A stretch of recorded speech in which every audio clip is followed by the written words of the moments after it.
거룩하고 새로운 상상이라는 시리즈로 말씀을 나누고 있습니다. 오늘 10번째 예수님의 빛을 세상에 비추어라 이런 말씀으로 함께 여러분과 주님의 가르침을 또 나누겠습니다.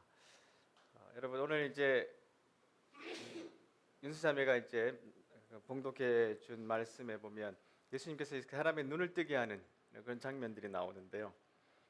성경에서도 아주 우리가 또 많이 들어본 또 말씀이기도 하고 여러분이 또 익숙한 말씀이기도 합니다. 오늘 이 말씀 통해서 또 하는 예수님이 어떤 우리에게 가르침을 주실지 우리가 집중하는 마음으로 함께 또 들어주시고 기도하는 마음으로 또 참여해 주시기 바랍니다. 사람의 눈을 이렇게 보면 이렇게 다양하게 이렇게 여러 파트가 있다고 합니다. 이 뒤쪽에 보면 황반이라고 하는 곳에 보면 여기에 시각 세포가 제일 많이 있대요. 그래서 여기에 상이 맺히면 우리가 이제 그 사람을 이제 무엇을 보게 되는데 바로 그 밑에 보시면 이제 시신경이 있는데 거기에 맹점이라고 있습니다. 맹점. 여기에는 시각 세포가 없는 곳이에요.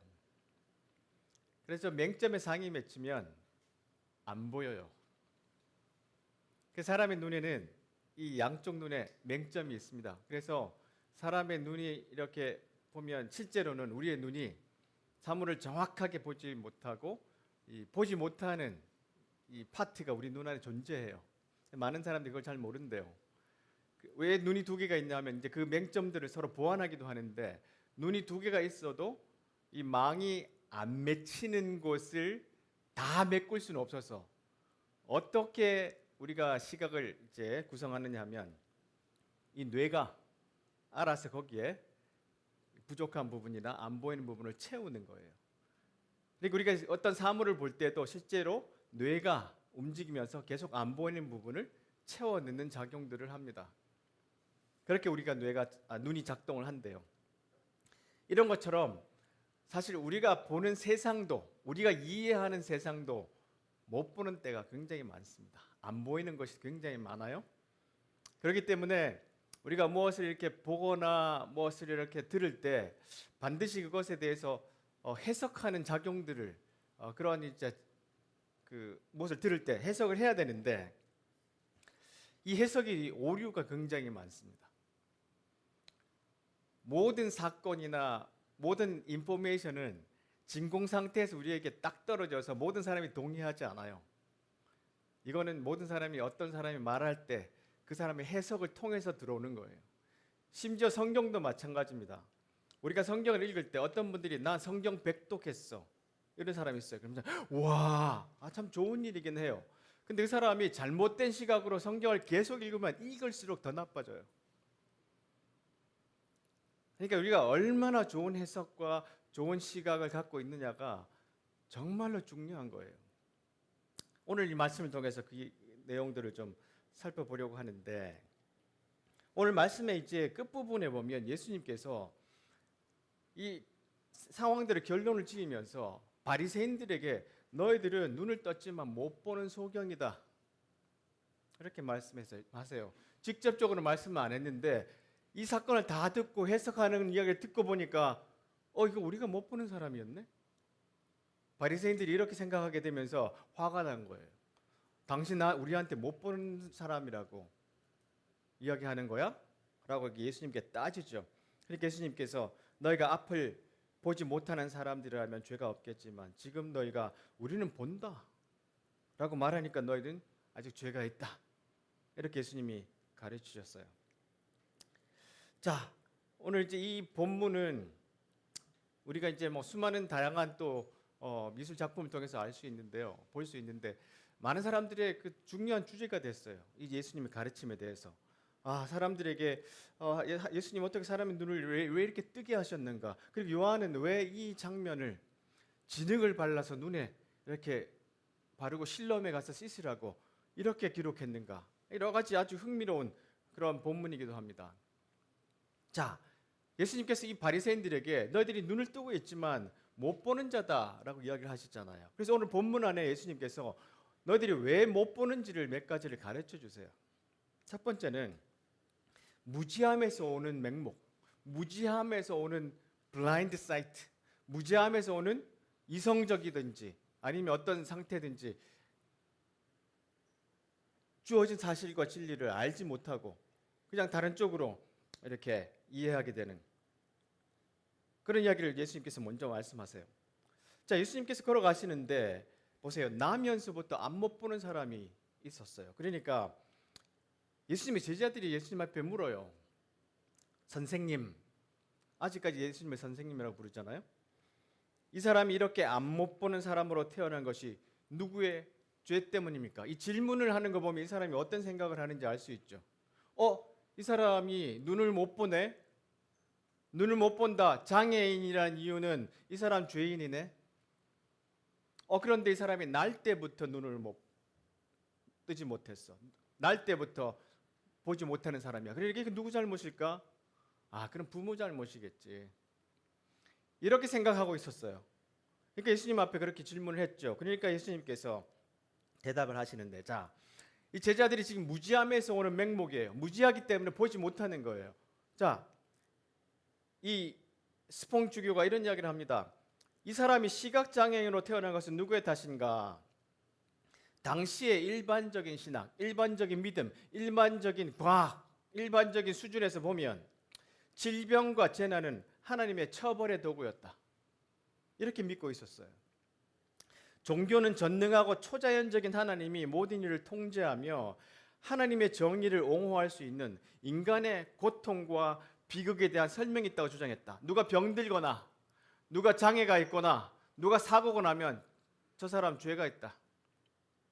이런 생각을 하고 살았어요. 따라서 질병은 그 사람이 당연히 받을 만한 벌이라고 생각했다.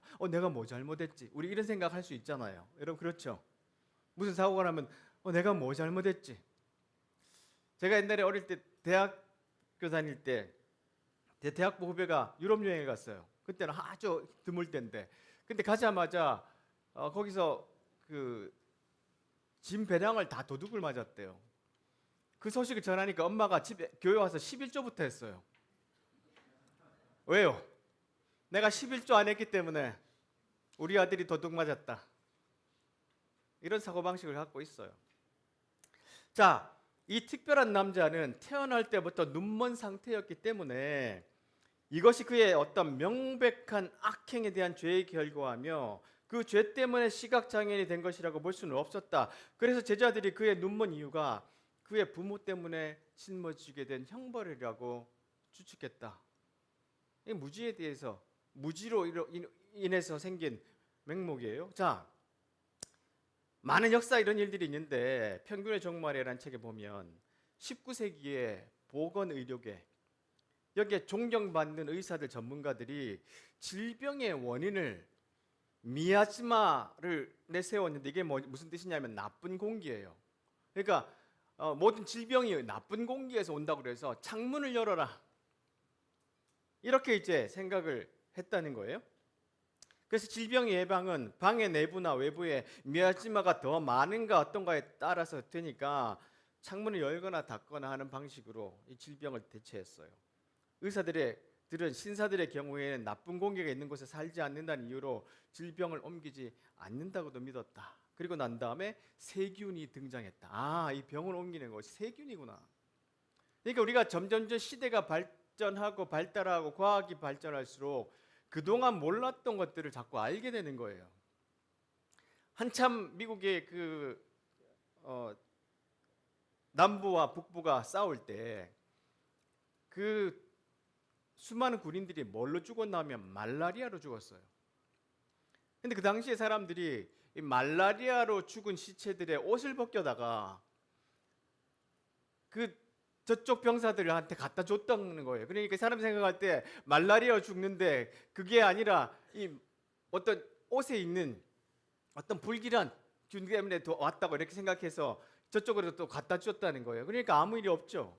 그러니까 나중에 보니까 말라리아로 모기 때문에 이렇게 됐구나. 이게 발견이 되는 거예요. 그러니까 점점점 우리가 뭐가 발전하고 발달할수록 옛날에 하던 이상한 행동들을 우리는 안 하게 됩니다. 그렇죠? 그러니까 사람들이 생각할 때 장애로 태어났다. 지금은 아무도 죄 때문에 그랬다는 이야기를 하지는 않아요. 그렇죠? 근데 그 당시에는 무지로 인해서 그렇다라고 생각하는 그런 것이 풍부했고, 또한 이것이 많은 종교에도 있잖아요. 힌두교나 불교도 뭐가 있죠? 업보가 있습니다. 그렇죠?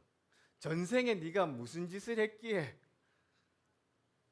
그런 이야기를 하잖아요. 이런 어려움을 받는가. 인간이 이런 식으로 작동을 하는 거예요. 자, 첫 번째는 우리가 무지에서 일어나는 맹목이 있어요. 자, 이 이야기를 또 조금 보면, 자, 우리가 그러면 이 맹목에서 잘 쉽게 벗어날 수 있나? 그렇지 않다는 이야기를 하는데, 진실의 조건에서 오사 빅포로스 철학자가 이런 이야기를 해요. 이 사람 스웨덴 사람인데, 내가 만약에 17세기에 살았던 사람이라고 생각해 보자. 나는 마녀의 존재를 믿었을 것이며 그 믿음에 대한 좋은 근거를 가지고 있다고 생각했을 거다. 그 근거가 뭐냐면 병을 치료하는 것처럼 보통 여성에게는 없는 능력을 가진 여성도 봤다. 마을의 목사와 같이 내가 신뢰하는 사람에게서 우리 가운데 악마가 있다는 말을 들어서 설교하는데 계속 악마가 있다는 이야기를 들어 우리 가운데. 이러한 환경에서 마녀의 존재에 대한 내 믿음은 비합리적이지 않을 것이며 다른 이들로부터 비난하지 않을 것이다. 이 말은 뭐냐면 이 동네에 살면서 17세기에 목사도 그 이야기하고 전부 다 그런 이야기 사람 봤다 그러고 마녀의 존재를 다 믿고 있는데 나만 마녀라는 건 존재하지 않아 이렇게 쉽게 이야기할 수 있을까? 그렇죠. 어렵다는 거예요. 그러니까 이 제자들이나 이 바리새인들이 저 사람은 하나님의 벌을 받아서 저렇게 장애인이 됐다라고 생각하는데 그런 생각에서 쉽게 벗어날 수가 없다는 거예요. 그러니까 우리가 쉽게 일어나는 상황에 대해서 나는 자유로울 수 있어 그러지 못하는 존재들이라는 거예요. 자, 그리고 두 번째로는 잘못된 믿음이나 잘못된 신학으로 인해서 오는 맹목 이런 일이 있습니다. 저 보세요. 자, 이 사람이 눈을 뜨니까 사람들이 바리새인들에게 데려갔어요. 근데 그날이 안식일이잖아요. 그러니까 바리새인들이 어떻게 된 거냐 그랬더니 그분이 진흙을 발라서 내 눈에 그 진흙 바르는 거 안식을 어기는 거야. 진흙을 물에 개는 거 그거 그럼 안식일 날 일하는 거야. 안 돼. 그러면 안식일을 어겼으니까 그 사람 하나님께로부터 온 사람 아니야. 이런 결론을 내렸습니다. 그렇죠. 그러니까 잘못된 믿음. 우리 하나님이 어떤 하나님인가를 몰랐던 거예요. 우리 하나님은 안식일에도 고통받고 어려운 사람을 고치는 사랑의 하나님이라는 것을 이 사람들은 상상하지 못하는 거예요. 자기가 만들어 놓은 율법에 진흙물에 개으면 안 돼. 그거 사람 눈에 발라서 사람 눈뜨게 하면 안 돼. 안식일 날 그랬네. 그거 그러면 하나님 사람 아니라 마녀야. 사탄이야. 마귀야.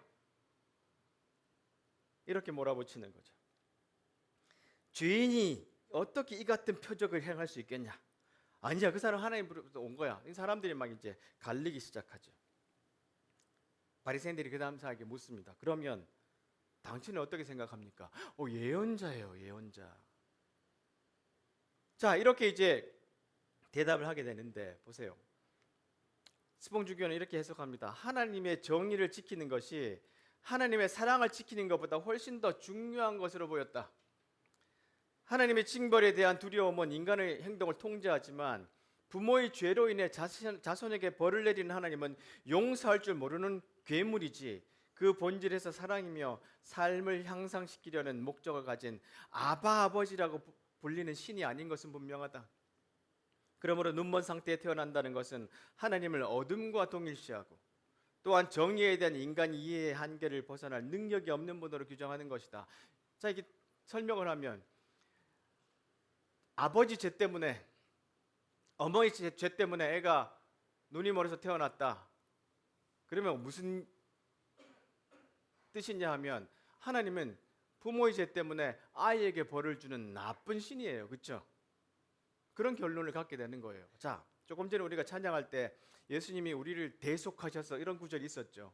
우리 막 찬양 많이 했어요. 예수님이 우리를 위해서 대신 십자가에 졌다고 계속 그렇게 우리를 믿어왔고 항상 그렇게 찬양도 해요. 그렇지 않아요. 이게 무슨 뜻이냐? 만약에 예수님을 누구의 죄 때문에 십자가에 그냥 죽인다면 우리 하나님이 어떤 분이세요? 저 죄는 반드시 죽음으로 갚아야 돼. 아주 폭력적인 하나님, 무자비한 하나님, 사랑의 하나님과는 정반대의 하나님이 되는 거예요. 우리가 그렇게 말하면 하나님은 사랑이시다는 말과는 너무나 그 먼 거리가 되는 거예요. 제가 축도할 때 이렇게 기도합니다. 이제는 우리를 위해서 십자가에 죽으신, 대신 죽으시라고 말하지 않고 제가 어떻게 하면 모범으로 죽으시니라고 합니다. 모범. 한 단어 한 단어가 굉장히 중요해요. 대신 죽었다 이야기하면 우리 하나님을 오히려 폭력적인 하나님을 만들어요. 그게 아니라 자신을 내어줄 수밖에 없을 만큼 사랑했다는 하나님으로 봐야 되는 거예요. 그러니까 우리가 이렇게 부모의 죄 때문에 애가 장애를 입었다. 이건 상상할 수 없는 잘못된 신학이에요. 잘못된 믿음이에요. 근데 우리가 그전 잘못된 믿음을 교회에서도 굉장히 많이 갖고 있습니다. 자, 이런 걸 확증 편향이라고 그러는데 자신의 기존의 믿음과 일치하는 정보에 주목해서 그걸 믿거나 남과 공유하는 경향. 그러니까 내가 기존에 믿고 있는 방식, 장애를 입었거나 문제가 있으면 저거 죄 때문이야. 이렇게 계속해서 믿어왔잖아요. 그것도 다른 사람이 나한테 가르쳐 줬어요. 우리 위에 있는 사람들이. 그래서 그것을 다른 사람에게 계속 나눠요. 그러다 보니까 점점점 확고해져요.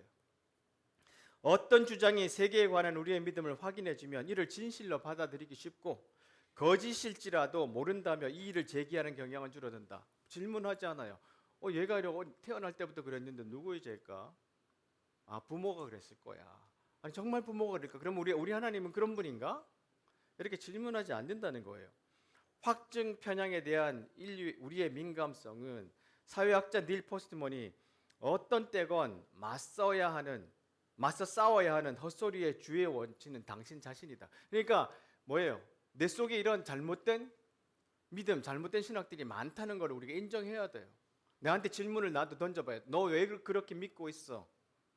라고 던져봐야 되는 거예요.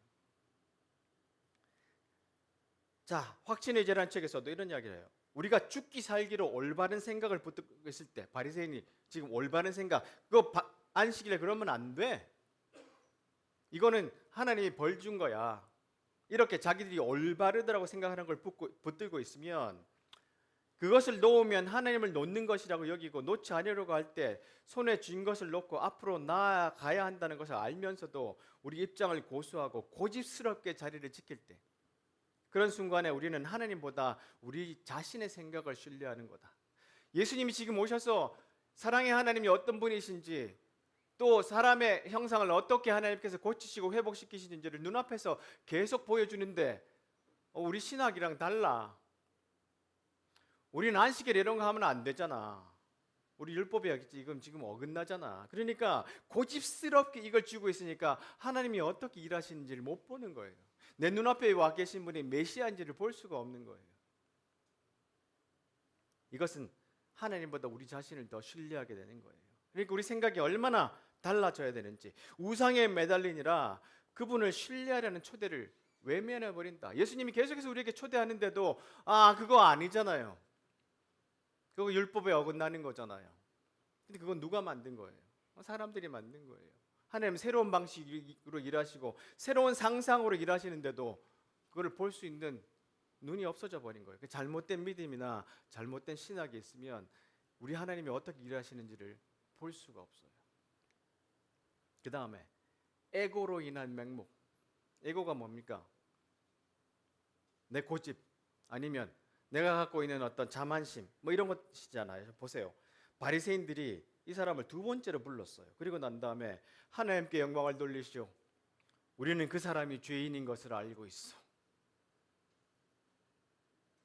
안식일에 사람을 고쳤다고 죄인이라고 확증적으로 딱 정해놓잖아요. 그러니까 그 눈 뜬 사람이 말합니다. 그분이 죄인인지 아닌지는 잘 모르겠지만 다만 한 가지, 전에 제가 앞을 보지 못했으나 이제는 본다는 사실입니다. 사실이 지금 눈앞에 있어요. 그렇죠? 그런데도 안 믿어요. 그 사람 죄인입니다. 그들이 물었습니다. 당신에게 무슨 행동을 했고 그가 어떻게 눈을 뜨게 했어? 계속해서 트집을 잡으려고 합니다. 이사야서에 보면 이런 예언이 있습니다. 그 날이 오면, 이거 뭐냐면 메시아가 오면 듣지 못하는 사람이 책 읽는 소리를 듣고 어둠과 짙은 그늘 속에 있는 눈이 안 보이는 사람이 앞을 보게 될 것이다. 35장 5절에 그때 보지 못하는 사람이 다시 보고 듣지 못하는 사람이 다시 들을 것이다. 그래서 이스라엘 사람들은 어떤 생각을 갖고 있었나 하면요, 메시아라는 분은 어떤 분이냐면 사람의 눈을 뜨게 하는 분, 그렇게 알고 있었어요. 여러분, 구약에는 죽은 사람도 살리는 선지자도 있지만 눈 뜨게 하는 사람은 없어요. 사람의 눈을 뜨게 하는 사람은 메시아다.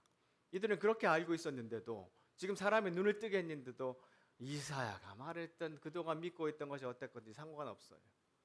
내 에고가 더 높아요. 그 사람 죄인이야. 자, 그 백파이어 편향이라는 게 있어요.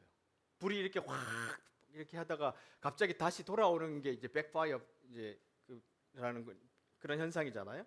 이 편향이, 이런 편향이 있는데, 자, 자신의 신념에 반대가 되는 것이 눈앞에 딱 등장하잖아요. 그러면 그것에 대해서 겸손하게 다시 생각해 보는 게 아니라 원래 갖고 있던 자기의 신념을 더 강하게 밀어붙여요. 백파이어 효과는 사람들이 자신의 신념과 배치되는 정보를 접했을 때 생각과 판단이 어떻게 바뀌는지를 보여주는 대표적인 편향이다. 남들이 증거를 이렇게 내밀잖아요. 그러면 더 강해져요. 편향이. 이런 일들이 지금 바리새인들이 보여주고 있어요. 그러니까 계속해서 내 에고가 보여지는 사건과 상황에도 불구하고 더 자꾸 세상을 못 보게 하고 또 주님을 못 보게 만드는 거예요. 이런 일이 요즘 주위에 더 얼마나 강한지 몰라요. 자, 정의는 어떻게 실현되는가라는 책에서 한 검사가 이런 이야기를 합니다. 오류에 빠지기 쉬운 인간이 불완전한 시스템에서 일하다 보면 초반에 잘못된 판단을 하기 쉽다. 이러한 초기의 오판은 참사로 이어질 수 있다. 다행인 것은 많은 경우에 그 판단을 돌이켜서 경로를 바꿀 수 있다. 초기에 충분히 재고만 하면 처음에 판단이 그랬다 할지라도 변경할 수 있다. 그런데 그게 참 어려운 일이 아닌가.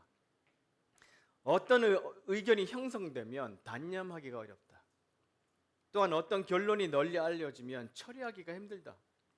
한 연구에 따르면 사건의 목격자들은 처음에 인지한 것을, 의사들은 처음에 진단한 것을, 변호사들은 소송 사건에 대한 첫 번째 평가를 바꾸지 않고 고소한다. 그래서 드라마 보면 이런 거 많잖아요. 그렇죠? 자기가 처음에 맞다 그러면 아무리 증거를 들이내도 고집스럽게 안 바꾸잖아요. 그렇지만 법과 질서를 놓고 판단할 때, 또는 이것이 생사가 걸린 판단일 때 우리는 맨 처음 내린 판단을 넘어설 수 있는 열린 자세를 갖춰야 된다. 언제나 모든 결론을 의심하고 수정할 자세가 되어야 한다. 그렇지만 이것이 힘든 이유는 인간에게 에고, 곧 고집이 있기 때문이다. 이런 고집은 매우 부당한 결과를 낳을 수 있는데, 특히 공공의 안전이 걸린 매우 중대한 사건인 경우 돌이킬 수 없을 만큼 큰 문제를 일으키는 그릇된 결과를 가질 수도 있다. 그러니까 이 바리새인들이 에고가 단단하게, 그죠?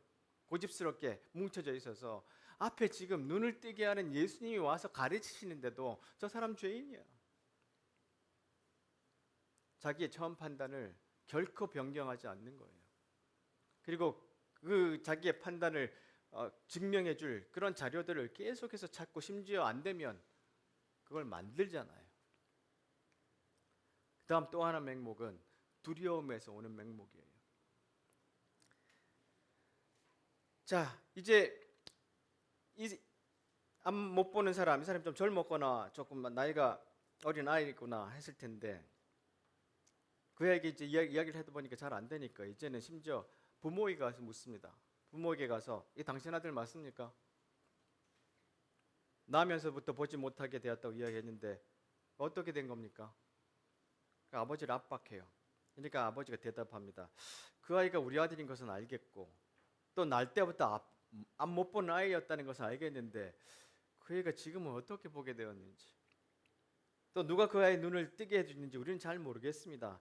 우리 안에 자기 문제에 대해서는 자기가 대답할 만큼 나이도 먹었으니 그 아이에게 직접 물어보십시오. 이렇게 대답합니다. 왜냐하면 바리새인들이 지금 막 압박을 합니다. 도대체 이 사건이 어떻게 된 거냐고.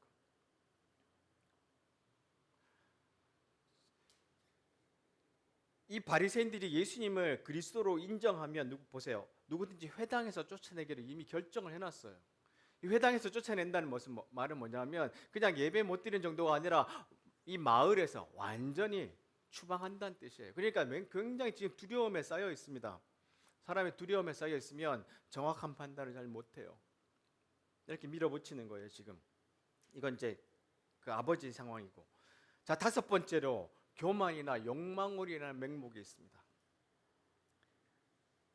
자, 그 사람들이 이제 어린애 그 눈 치유받은 사람을 불러다 이야기하니까 이 친구가 하도 자꾸 부르니까 화가 난 것 같아요. 내가 이미 당신들에게 다 말해줬는데 왜 들으려 하지 않습니까? 무엇을 다시 듣고 싶습니까? 당신도 그분의 제자가 되려 그럽니까? 그러니까 사람들이 보세요. 열받았어요. 막 욕을 합니다. 당신은 그의 제자일 줄 모르지만 우리는 모세의 제자들이요. 우리는 하나님께서 모세에게 말씀하셨다는 것을 압니다. 하지만 이 사람에 대해서는 그가 어디서 왔는지 모릅니다. 모세는 얼마나 몇천 년 전의 사람이잖아요. 그런데도 계속해서 모세 이야기를 합니다. 그러니까 남자가 정말 이상한 일입니다. 그 사람이 나의 눈을 고쳐주었는데도 당신들은 그가 어디서 왔는지 모른다는 말입니까?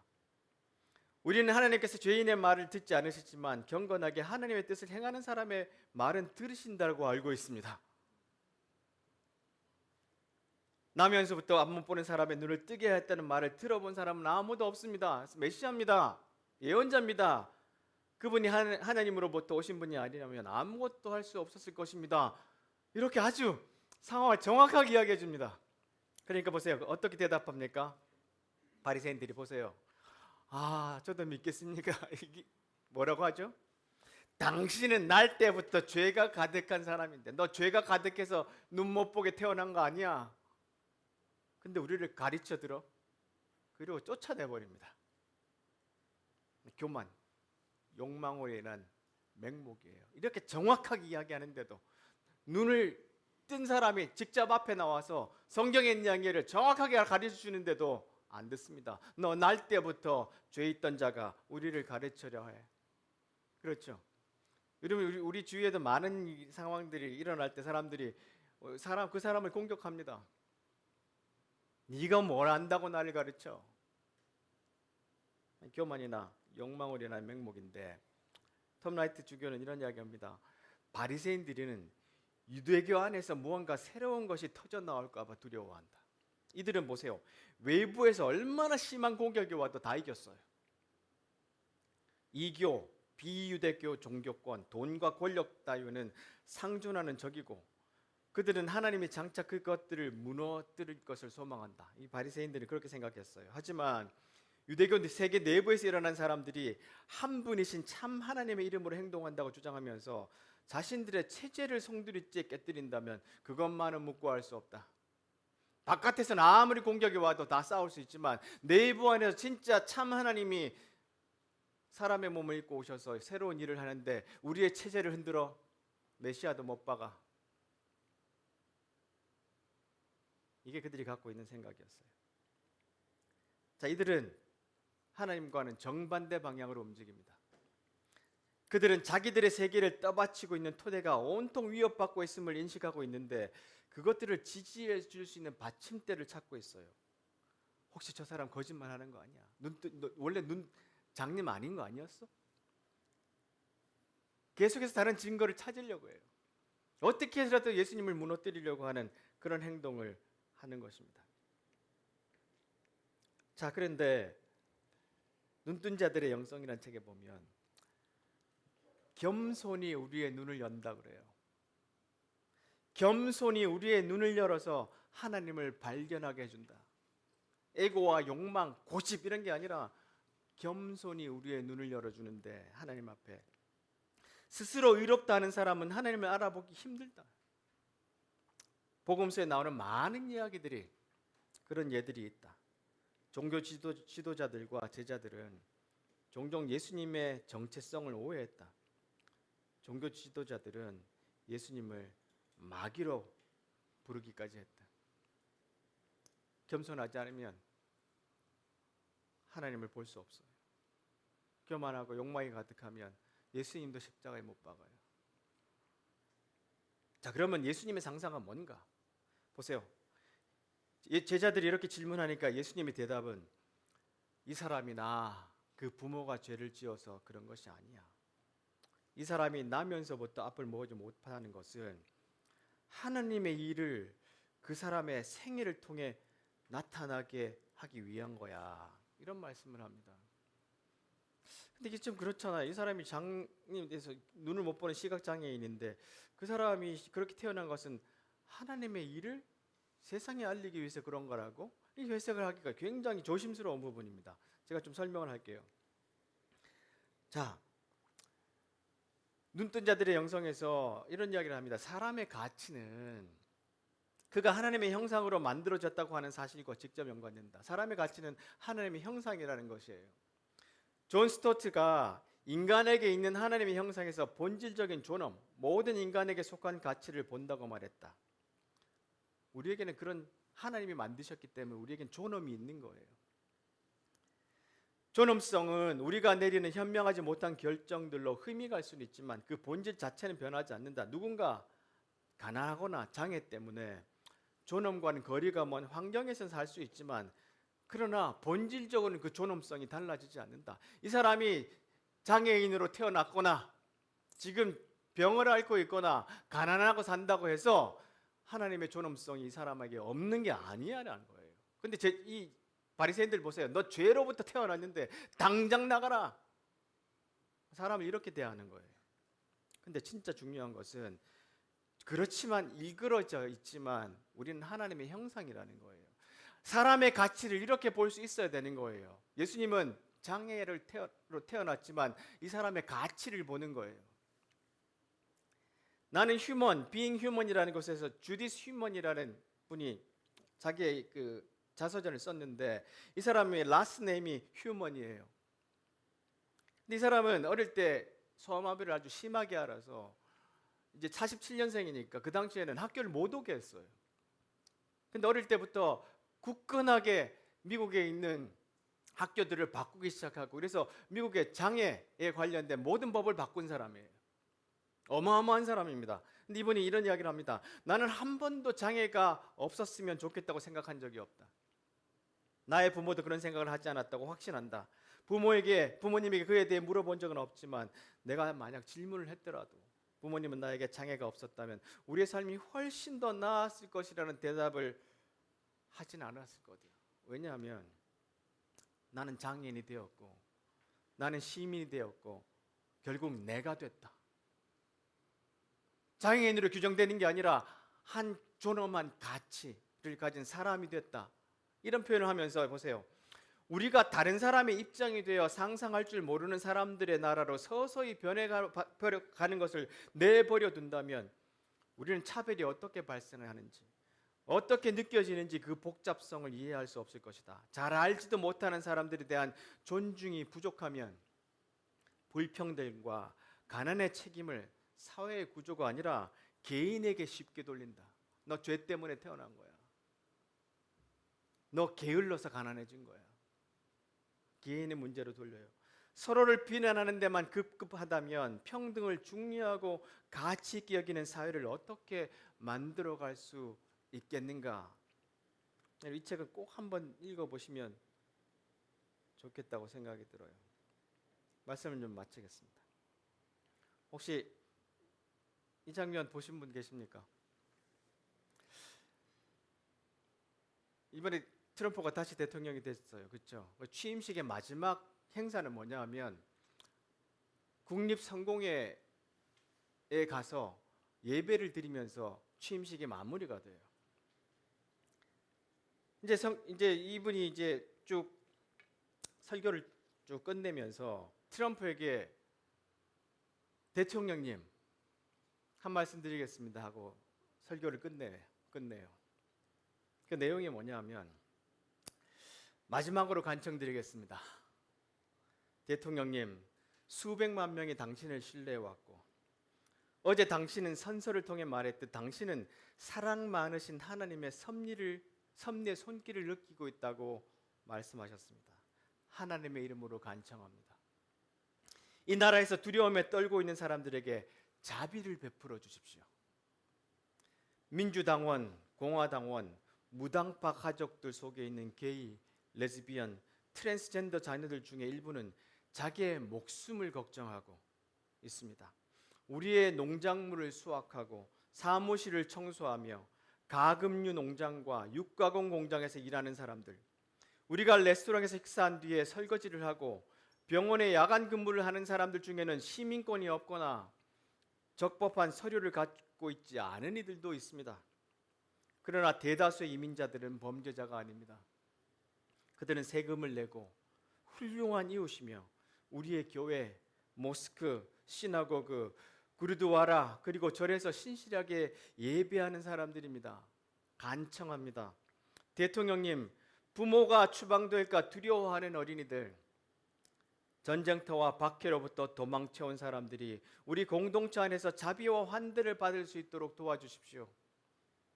하나님께서는 우리에게 낯선 사람들에게 자비를 베풀라고 가르치셨습니다. 우리 또한 이 땅에서 한때는 낯선 이들이었습니다. 하나님께서 모든 사람들에게 사람의 존엄을 존중하며 사랑으로 진실을 말하고 서로와 하나님과 겸손히 동행할 수 있는 힘과 용기를 주시기를 기도합니다. 이 나라와 세상 모든 사람들의 선을 위해서 말합니다. 참 담대한 설교였어요. 이 여자 주교가. 근데 끝나고 트럼프 반응이 nasty, 아주 막 무시하고 목소리도 안 좋았고 아주 무례했고 나한테 사과하라 막 이러면서 이제 막 또 이분을 공격하고 있어요. 앞으로 무서운 시대가 우리에게 찾아올 겁니다. 그런데 하나님이 말씀하세요. 어떤 사람이든지 존엄을 갖고 있습니다. 자비롭게 대해 주십시오. 이게 하나님의 상상이고 예수님의 상상이에요. 죄로 인해서 태어난 게 아니라 우리 모두는 그런 존엄성을 갖고 있다. 그래서 마태복음에 보시면 이런 말을 합니다. 너희는 빛이 되어 세상에 하나님의 빛깔을 드러내라. 그렇기 위해서 여기에 있다. 하나님은 감추어둘 비밀이 아니다. 우리는 이 비밀을 훤히 드러낼 것이다. 산 위에 있는 도시만큼 훤히 드러낼 것이다. 내가 너희에게 등불을 들고 있게 한다면 설마 너희는 내가 너희를 통 속에 숨겨두리라고 생각하지 않을 것이다. 나는 너희를 단 위에 둘 것이다. 내가 너희를 언덕 위에 등불 놓는 단 위에 두었으니 빛을 비추어라. 너에게 오는 손님을 기쁘게 맞아들여라. 후하게 베풀며 살아라. 너희가 다른 사람들에게 마음을 열면 그들도 너희에게 자극을 받아 하나님께, 하늘에 계신 자비로우신 아버지께 마음을 열게 될 것이다. 말씀을 맺겠습니다. 오늘 본문에 보면 여러 가지 이유로 눈이 멀어버린 사람들이 나옵니다. 바리새인들이었죠. 근데 우리도 마찬가지예요. 우리도 수많은 이유로 눈이 멀어서 일어나고 있는 사건을 정확하게 보지 못할 때가 너무 많습니다. 그래서 예수님이 우리에게 찾아오셔서 새로운 상상을 해봐라. 이 사회가 너희를 죄인이라고 정죄하고 그 이유가 부모 때문이든지 잘못된 신학이든지 잘못된 여러 가지 오해에서든지 에고에서든지 나왔다면 거기에 집착하지 말고 예수님께서 어떻게 이 사람을 대하시는지를 봐라. 안식일이라도 사람들의 공격을 받을지라도 진흙을 깨어서 사람 눈에 바르고 실로암에 가서 씻어라. 근데 그가 순종할 때 이런 놀라운 일들이 벌어졌어요. 또 우리도 예수님이 하시는 말씀과 모습에 순종할 때 이런 일들이 우리에게 일어날 줄 믿습니다. 그래서 우리가 모든 편견과 편향과 잘못된 에고에서 벗어나서 눈이 멀은 곳에서 주여, 그전에는 내가 못 봤지만 나는 이제 봅니다. 예수님이 우리에게 찾아오신 방식을 다시 한번 볼 수 있는 눈으로 변화되게 하시고, 그래서 세상을 올바르게 또한 우리가 빛을 전하며 살아가는 세상이 되도록 기도하며 바꾸는 우리가 되었으면 좋겠습니다. 기도하겠습니다.